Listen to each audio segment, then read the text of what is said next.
जसरी भनेको थियौँ त्यसरी नै हामीले हेरेका छौँ। म्याद थप गर्न पाइन्छ, तर म्याद थप के र कुन प्रयोजनका लागि भन्ने मूलभूत कुरा हो। अनुसन्धान चाहिँ नगर्ने, म्याद चाहिँ थपिरहने हो भने त त्यो म्याद थपाइ त कानुनको दुरुपयोग हुन्छ भन्ने सम्मको चाहिँ राष्ट्रिय स्वतन्त्र पार्टीको या एउटा कानुन व्यवसायीको तर्क छ। तर अनुसन्धान कार्य नै नगर्ने काम नगरिदेऊ, अनुसन्धानका नाममा कुनै पनि कार्य नगरिकन एउटा कालो कोठरीमा पार्टी सभापतिलाई लगेर राख्ने मात्रै काम नगर। तिमी दोषी देख्छौ भने दोषी प्रमाणसहित अदालतमा पेश गरिदेऊ भनेर नागरिक बोल्नुलाई के भन्ने, त्यो बोल्ने अधिकार छैन नागरिकको। यही मौलिक अधिकारको प्रयोग गर्दा किन मौलिक अधिकार प्रयोग गरिस् भनेर अब चाहिँ सत्तासीनहरूले प्रश्न गर्नु भनेको त्यो फेरि लोकतन्त्रमाथि, यो संविधानमाथि धावा बोलेको ठहर्छ कि भन्ने चाहिँ बडा महत्त्वपूर्ण छ। पार्टीको आधिकारिक धारणा तय गर्ने हो। त्यसो भएकाले त्यतातर्फबाट आएको भए एउटा कुरा, अब सडकमा आएर कसैले आफ्नो लोकप्रियताका लागि या कसैको अलोकप्रियता कायम गर्नका लागि या कुण्ठित उद्देश्य पूर्तिका लागि या अरू कसैको चाहिँ कुनै उद्देश्यका लागि बोलेका कुरा न त्यसमा म टिप्पणी गर्न सक्छु, न मेरो टिप्पणीले त्यसको कुनै अर्थ राख्छ। त्यसैले कसले कुन अभिव्यक्ति राखो, कुन विचार राखो भन्ने कुरामा यही विवाद रहेछ भन्नेमा नजाउँ। लोकतान्त्रिक पार्टीको चाहिँ सबैभन्दा राम्रो सुगन्ध नै यही हो हैन। त्यसो भएका कारण विचार राख्ने थलो हो। आज हामी पनि विचार राख्दैछौँ। अब राष्ट्रिय स्वतन्त्र पार्टी जुन ठाउँमा पुग्यो नि, अब यो एउटा शून्यतामा पुगिसक्यो। अब दोस्रो पाटोबाट अगाडि बढ्नुपर्छ। कारक तत्त्व अस्थिर सरकार हुँदो रहेछ र स्थिर सरकारका लागि प्रत्यक्ष निर्वाचित प्रधानमन्त्री, प्रत्यक्ष निर्वाचित मुख्यमन्त्री आजको आवश्यकता बोध भएको छ। त्यसैले अब राष्ट्रिय स्वतन्त्र पार्टी र वैकल्पिक राजनीतिक धरातलमा रहेका सम्पूर्ण राजनीतिक शक्तिहरू एक ठाउँमा आएर राष्ट्रिय स्वतन्त्र पार्टीका 21 जना सांसदहरूले अब प्रतिनिधि सभामा पेश गर्नुपर्छ सार्वजनिक सरोकारको प्रस्ताव भनेर। सार्वजनिक प्रस्तावको रूपमा संविधान संशोधन गरेर प्रत्यक्ष निर्वाचित कार्यकारीको प्रस्ताव लिएर जानुपर्छ। कांग्रेस, एमाले, माओवादी त्यो ठाउँमा आउनुपर्छ, त्यो कित्तामा आउनुपर्छ। आज जति संसदमा छन् आएनन् भने नागरिकले सिंहदरबार घेरेर पनि उनीहरूलाई सही छाप गराउँछन्। कारण 2-3 छन्। 46 सालको जनआन्दोलन पछाडि संविधान बन्दै गर्दा प्रत्यक्ष निर्वाचित कार्यकारी प्रधानमन्त्री चाहिन्छ भनेर एमाले नोट अफ डिसिसन लेख्यो। 62-63 सालमा माओवादीले लेख्यो। राप्रपाले त्यही निर्णय गरेको छ। राजसभा त्यही कित्तामा छ। आज राजसभाले त्यो विषय लिएर चाहिँ संविधान संशोधन गरौँ भन्दाखेरि यी पुराना राजनीतिक पार्टीहरू मानेनन् भने नागरिकको जनमतको कदर नगरे ठहर्छ। वैकल्पिक राजनीतिक शक्तिहरू एक ठाउँमा बस्नुपर्छ, एउटा साझा एजेन्डा तय गर्नुपर्छ र सामूहिकवादबाट अगाडि बढ्नुपर्छ भन्ने चेत खुलेको छ। अब त्यस वर्तमान समसामयिक विषयमा कुराकानी गर्न हाम्रो बिचमा अधिवक्ता एकेमन नेउपानेजी हुनुहुन्छ। स्वागत छ हजुरलाई। धन्यवाद। रवि लामिछानेलाई हिजो पनि फेरि 13 दिन म्याद थप भयो। यो म्याद थपको प्रक्रिया पनि बारम्बार थपिँदैछ। प्रश्न पनि एउटै प्रश्न दोहोरिरहेछ किनकि म्याद थप भइसकेपछि। यो म्याद थपाइलाई कतिपयले राजनीतिक प्रतिशोध भने, विशेष गरी राजसभाका नेता कार्यकर्ताहरूले। अब एमाले कांग्रेसको त हिजो मात्रै शेरबहादुर देउवाले हाम्रा साथीहरू समातिँदै गर्दा पनि हामीले त हो हल्ला गरेनौँ।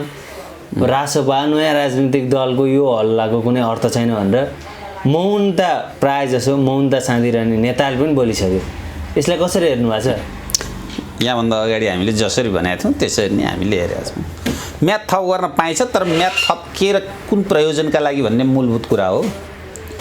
अनुसन्धान चाहिँ नगर्ने, म्याद चाहिँ थपिरहने हो भने त त्यो म्याद थपाइ त कानुनको दुरुपयोग हुन्छ भन्ने सम्मको चाहिँ राष्ट्रिय स्वतन्त्र पार्टीको या एउटा कानुन व्यवसायीको तर्क र छलफलको कुरा हुन्छ। कांग्रेसका सभापतिले हामी त हो हल्ला गर्थेनौँ, हाम्रा साथीहरू हिरासतमा हुँदा, अनुसन्धानमा हुँदा राजसभाको यो हल्ला के हो भन्ने किसिमको प्रश्न गरे नि।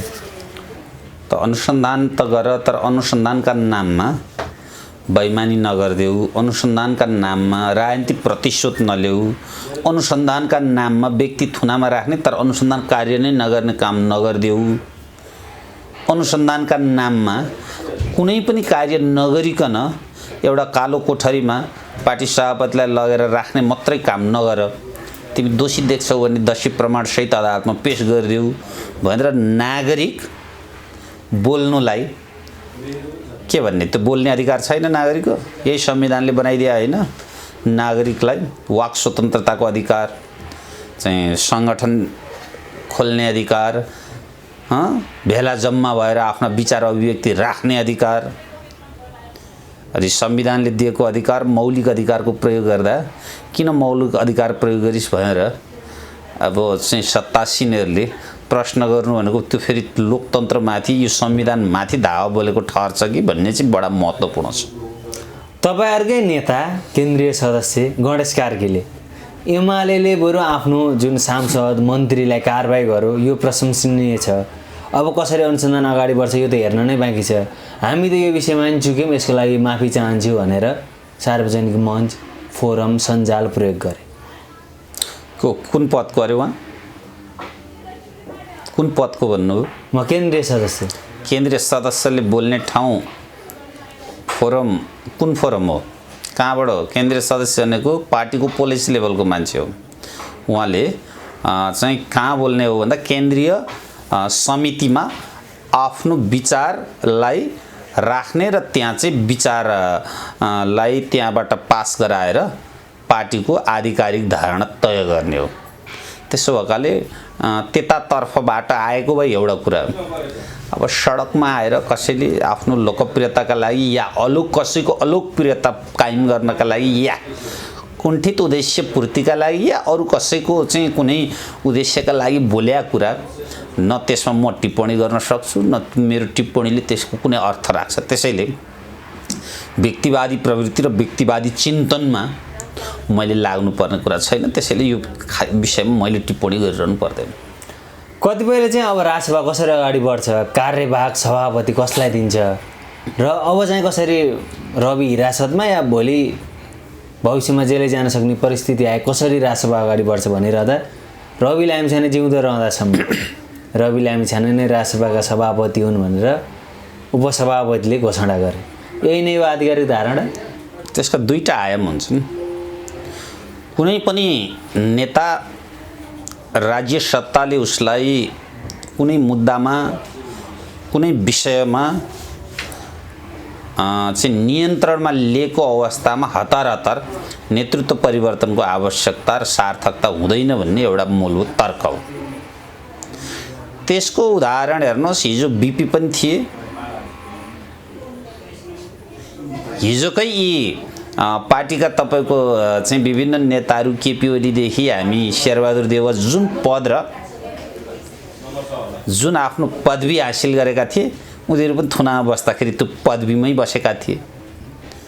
त्यसको अर्थ के हो भने राष्ट्रिय स्वतन्त्र पार्टीका तमाम सदस्यले रवि लामिछानेलाई जेलमै राखे पनि उहाँलाई नै हामी सभापति मान्छौँ भने कसको टाउको दुखाइ के हुन्छ?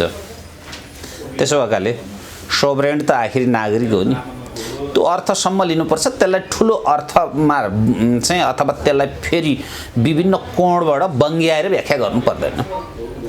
रवि लामिछाने हिरासतमा गइसकेपछि राजसभाभित्रको विवाद चाहिँ सतहमा आउन खोजेको, किनकि केही दिन अगाडि मात्रै मनिष झाले छठसम्म पनि रविलाई हिरासतमा राखे, हामीले नयाँ सभापति या नयाँ सोचले अगाडि पार्टीलाई लैजान्छौँ भनेर उहाँको अभिव्यक्ति थियो।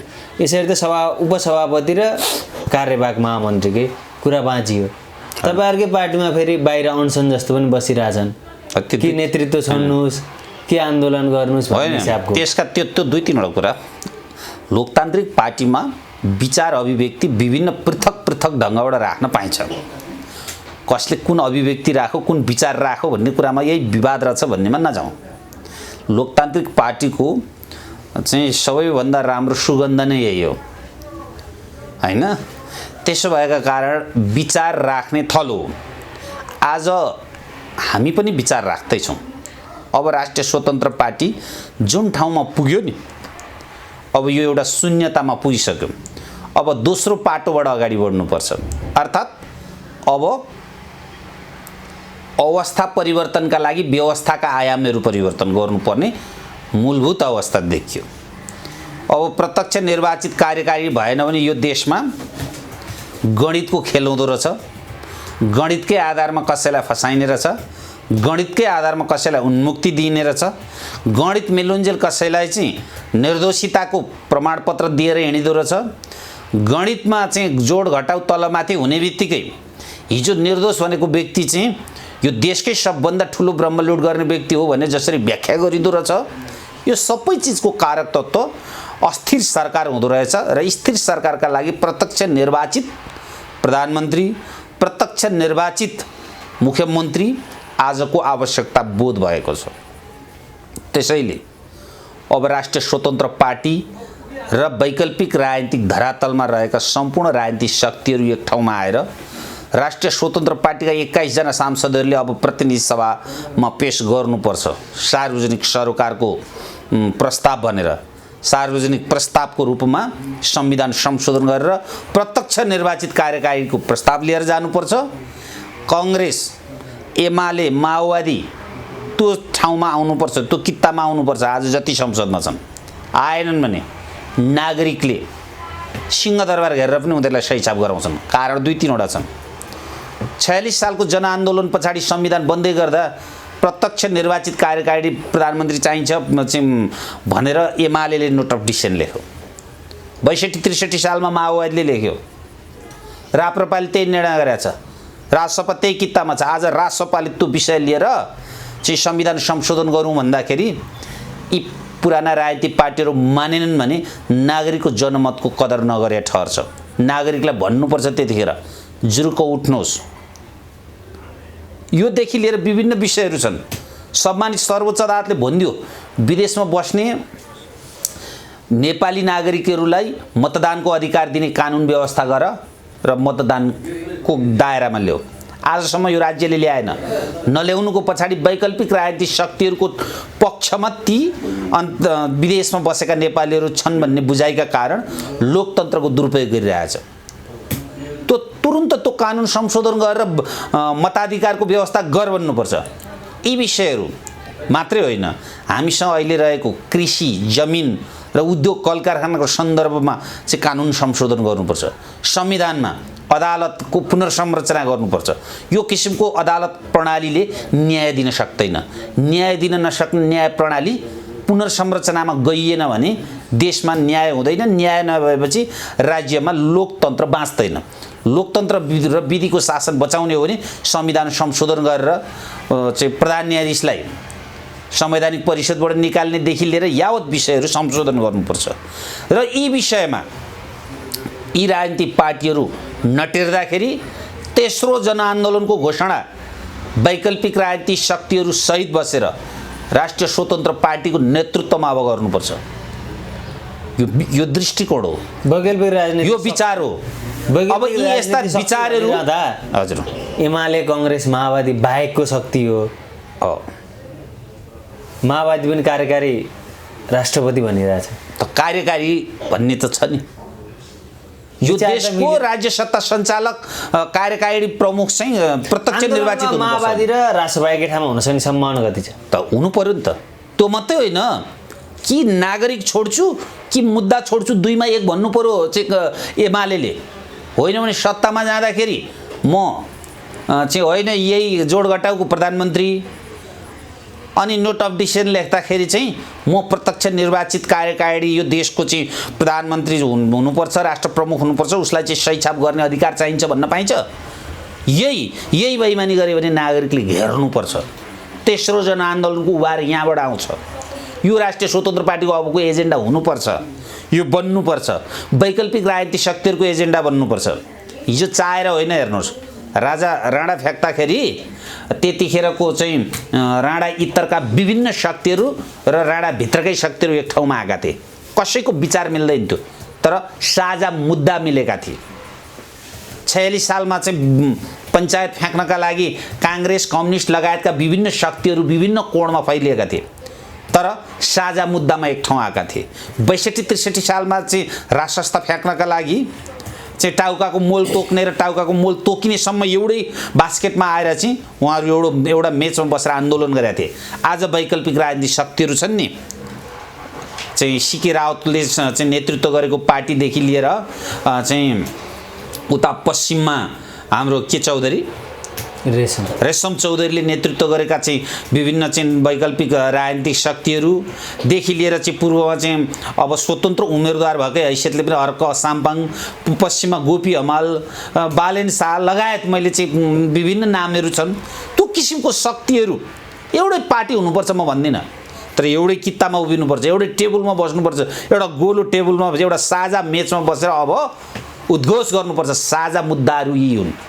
यी मुद्दाहरू हामीले स्थापित गराएनौँ भने वैकल्पिक राजनीतिक शक्ति हार्छ, पुरातन राजनीतिक पार्टीले जित्छ भन्ने कुरा हामी बुझ्नुपर्छ। राजसभाका सभापति रवि लामिछाने जो एक किसिमले भन्यो भने वैकल्पिक राजनीति उदय गराउनको लागि, जबरजस्त उदय गराउनको लागि एउटा सफल व्यक्ति, उनीमाथि प्रहार हुँदा बालेन हर्क लगायतको जुन वैकल्पिक शक्ति छ यिनीहरूको मौनता जुन छ नि, यसले चाहिँ यिनीहरू एकै ठाउँमा आउँछ सम्भावना देखिन्छ। त्यो तपाईँले भनेको विषय व्यक्ति प्रधान भयो। पुराना राजनीतिक शक्तिले बुझेको एउटा व्यक्ति सत्ता वैकल्पिक राजनीतिक शक्ति सकिन्छ भन्ने हो, तर हाम्रो बुझाइ र वैकल्पिक राजनीतिक शक्तिहरूको बुझाइ एक व्यक्तिलाई थुनेर राख्दैमा वैकल्पिक राजनीतिहरू सकिँदैन। बरु वैकल्पिक राजनीतिक शक्तिहरू एक ठाउँमा बस्नुपर्छ, एउटा साझा एजेन्डा तय गर्नुपर्छ र सामूहिकवादबाट अगाडि बढ्नुपर्छ भन्ने चेत खुलेको छ। अब त्यसैले यसले अझै हामी त्यो ठाउँमा आउन सक्ने अवस्था बढेको छ। राजसभाले अब उपनिर्वाचनमा कसरी अगाडि बढ्छ, उम्मेदवारीको तयारी कस्तो छ, कति चाहिँ ठाम जित्ला, त्यो कुराले पनि ठुला दलहरू राजसभाप्रतिको स्ट्राटेजीमा केही तलमाथि गर्लान् भन्ने किसिमको आकलन पनि गरिरहेछन्। होइन, धेरै कुरा हामीले यसमा हेर्नु पर्दैन, तर हुने उपनिर्वाचन भनेको एउटा प्रतिनिधिमूलक ठाउँ हो, त्यसले ठुलो यो देशको राजनीति हलचल ल्याउँदैन।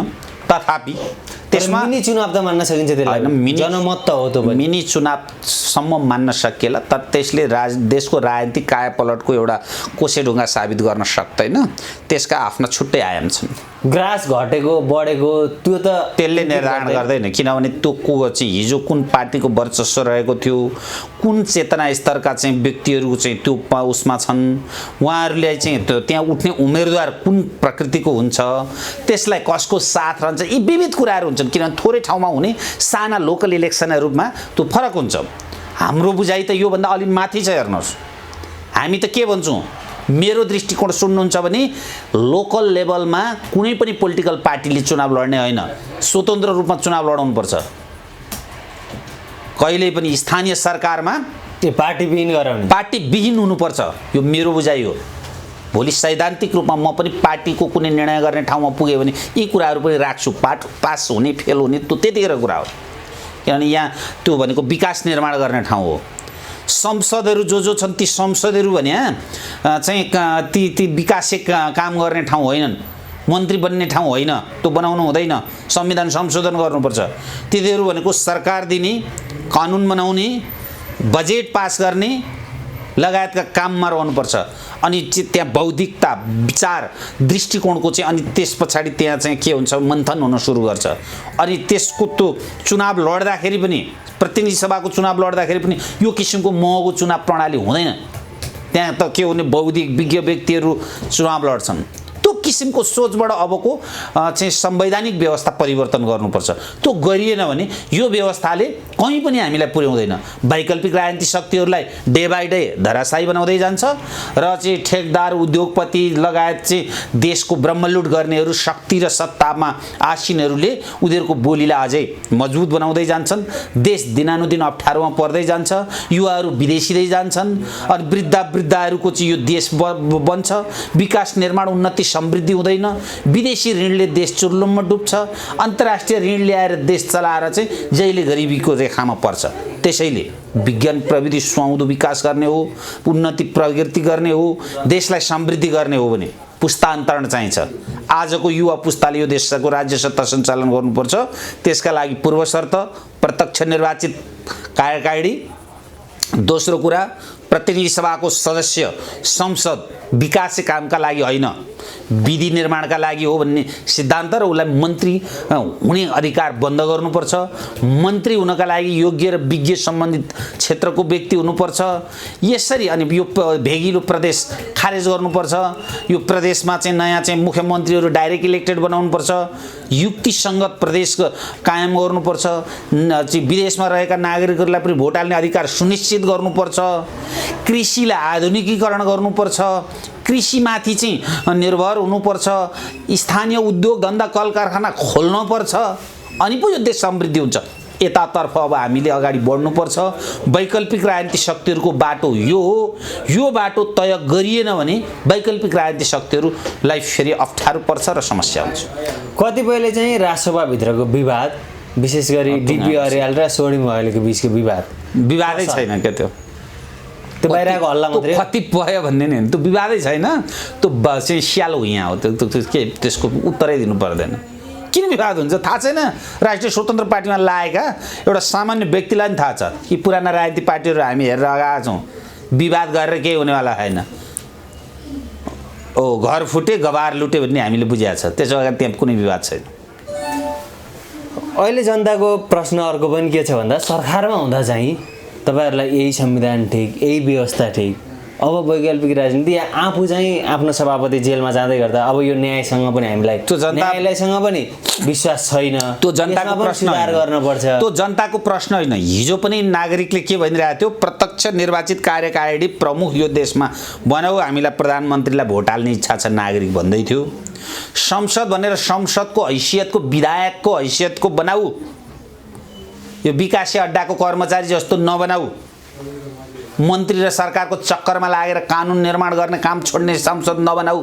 नागरिक यही भन्थ्यो। स्थानीय तहमा राजनीतिक पार्टीको मोलमलाइ होइन, काम गर्न सक्ने स्वस्थ व्यक्तिलाई उम्मेदवार बनाउने प्रणाली व्यवस्था गर। नागरिक यही भन्थ्यो। आज त्यही भनेको छ। त्यसको नेतृत्व वैकल्पिक राजनीतिक शक्तिले लिन्छ। यदि पुराना राजनीतिक पार्टीहरू यो ठाउँमा आएन भने तेस्रो जनआन्दोलनको उभार सुरु हुन्छ। न्यायालयप्रति मलाई विश्वास छैन या न्याय सम्पादन सही तरिकाले गर भनेर जनताले सम्म आवाज उठाउनु स्वाभाविकै सुन्नेला। तर राजसभाका सांसदहरू नै गर न्यायालय न्याय दिए भने आफै सांसद आफैले न्यायालयमाथि त्यो प्रश्न बारम्बार त्यो उचित सुनिन्छ। आजभन्दा 2 वर्ष अगाडि रवि लामिछाने पक्राउ पर्ने त कुनै गुन्जाइस पनि थिएन नि। स्वतन्त्र कानुन व्यवसाय मञ्चले न्यायालय पुनर्संरचना हुनुपर्छ भन्यो। नेपाल बार भनेको सबै राजनीतिक पार्टीहरूको छाता सङ्गठन योभन्दा अघिल्लो महाधिवेशनमा न्यायपालिका पुनर्संरचनाको एजेन्डा पास गर्यो। कार्यान्वयनका लागि सम्बन्धित निकायमा लेखेको छ। यो देशमा न्यायालय कहीँ न कहीँ सुधार हुनुपर्ने रहेछ। 46 सालको जनआन्दोलनले अदालत केही चलाएन। 62-63 को जनआन्दोलनले अदालत छोएन। देश सङ्घात्मक प्रणालीमा जाने, न्यायालय एकात्मक हुने। दार्चुलाको 1 लाखको मुद्दा लिएर काठमाडौँमा चाहिँ सर्वोच्च अदालतसम्म आइपुगेर कुनै व्यक्तिले न्याय प्राप्त गर्न सक्छ। यतातर्फ राज्यले दृष्टिकोण पुर्याउनु पर्दैन। त्यसो भएकाले न्यायालय भनेको त नागरिकको पहुँचमा हुनु पर्दैन। छ न्यायालयमा नागरिकको पहुँच। एउटा गरिब गुरुबा नागरिकले न्याय प्राप्त गर्न सक्छ। यो त नागरिकले बुझ्या छ नि। अनि नागरिकले उठाएको प्रश्न सांसदले किन उठाए भन्ने तपाईँको प्रश्न हास्यास्पद छ। फेरि त्यही नागरिकको रिप्रेजेन्टेटिभ होइन सांसद। त्यसो भएका कारण यो तपाईँको प्रश्नको उत्तर पनि यहाँ मिल्यो होला भन्ने मलाई आशा छ। तपाईँलाई महत्त्वपूर्ण समय दिनुभएकोलाई धन्यवाद। नमस्कार। धन्यवाद। नमस्कार।